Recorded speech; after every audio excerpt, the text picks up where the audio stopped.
آج کل ایک وائرس پھیلا ہوا ہے جو چائنا سے شروع ہوا، جس کو کورونا کہتے ہیں۔ وہ اتنی تیزی سے پھیلی ہے کہ چائنا کے ساتھ آمد و رفت بند ہو گئی ہے، کاروبار بند ہو گیا ہے، لیکن پھر بھی وہ پھیل گئی ہے۔ سعودی عرب نے عمرے بند کر دیے ہیں، کسی کو عمرے پر آنے کی اجازت نہیں ہے۔ پاکستان میں بھی اس کا خوف پھیلا ہوا ہے۔ تو ہمارے نبی فرماتے ہیں لا عدوى فی الاسلام۔ ایک تو ہمیں بنیاد بتائی کہ بیماری آتی ہے اللہ کی طرف سے، وہ لگتی نہیں، وہ اللہ لگاتا ہے تو لگتی ہے۔ اسلام میں کوئی چھوت چھات کوئی نہیں، لا عدوى فی الاسلام۔ دوسرا، زندگی موت اللہ کے ہاتھ میں ہے۔ بیماریوں سے کوئی نہیں مرتا، اپنے ٹائم پہ لوگ مرتے ہیں۔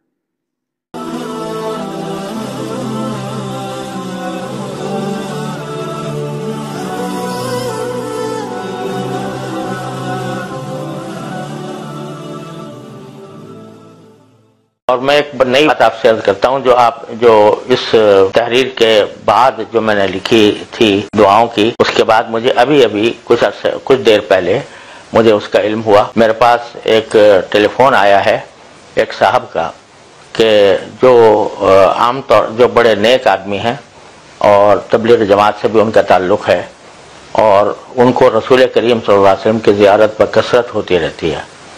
تو انہوں نے مجھے ٹیلی فون پر بتایا کہ گزشتہ رات ان کو رسول کریم صلی اللہ علیہ وسلم کی زیارت ہوئی، اور اس میں نبی کریم صلی اللہ علیہ وسلم نے میرے پاس یہ پیغام بھیجا کہ تم لوگوں سے کہو، تم یہ پڑھو کہ 3 مرتبہ سورہ فاتحہ اور 3 مرتبہ سورہ اخلاص۔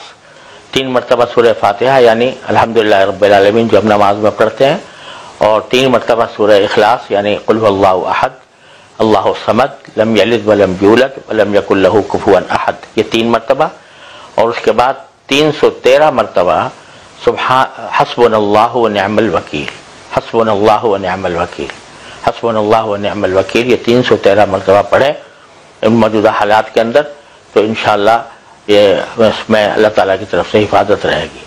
یہ نبی کریم صلی اللہ علیہ وسلم کی طرف منسوب کر کے انہوں نے بتلایا کہ خواب میں آپ نے یہ بتایا ہے۔ یہاں یہ میں عرض کر دوں کہ خواب بذات خود کوئی حجت نہیں ہوتا قرآن و حدیث کی طرح، لیکن اگر اس میں کوئی بشارت دی جاتی ہے تو اس پر عمل کرنے میں عام طور سے فائدہ ہوتا ہے۔ لہٰذا یہ میں سمجھتا ہوں کہ، اور جن صاحب نے خواب دیکھا تھا انہوں نے مجھے یہ بھی کہا کہ اگر آپ کے ذریعے اس کی تشہیر ہو جائے، دوسرے لوگوں تک پہنچ جائے تو اچھا ہے۔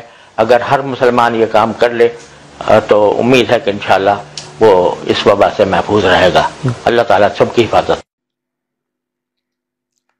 صحت مند بیٹھے بیٹھے مجھے کل ملا وہ صدیق بھائی کا بیٹا، سبزی والا صدیق تھا، چوک فوت ہو گیا۔ کہ وہ بیٹھا ہوا باپ میرا خبریں دیکھ رہا تھا، اور ایک دم یوں ہوا تو ہم نے دیکھا تو مرا پڑا تھا، بس اس طرح ہوا اور مر گیا۔ تو اسلام میں یقین اللہ پر ہے، لیکن سبب اختیار کرو۔ یہ یقین کہ اللہ کی طرف سے آتی ہے بیماری، چھوت سے نہیں آتی،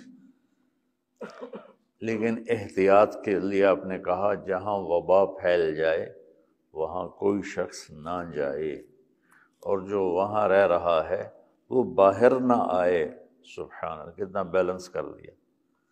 ایک تو یقین ٹھیک کیا لا عدوى فی الاسلام، اسلام میں چھوت چھات کوئی نہیں ہے، اوپر سے اللہ کا امر آتا ہے۔ تو ایک دفعہ ہندوستان میں پھیلی تھی طاعون، تو اس گھر میں سب کو لگ گئی، ساتھ والے گھر میں کسی ایک کو بھی نہیں لگی، پھر 2 گھر چھوڑ کے اس گھر میں لگ گئی، اور اس کے بالکل برابر والے میں کسی ایک کو نہیں لگی۔ تو یہ میں ریکارڈ کرا رہا ہوں پورے اپنے سامعین جو سنیں گے ان کی تسلی کے لیے کہ ہمارا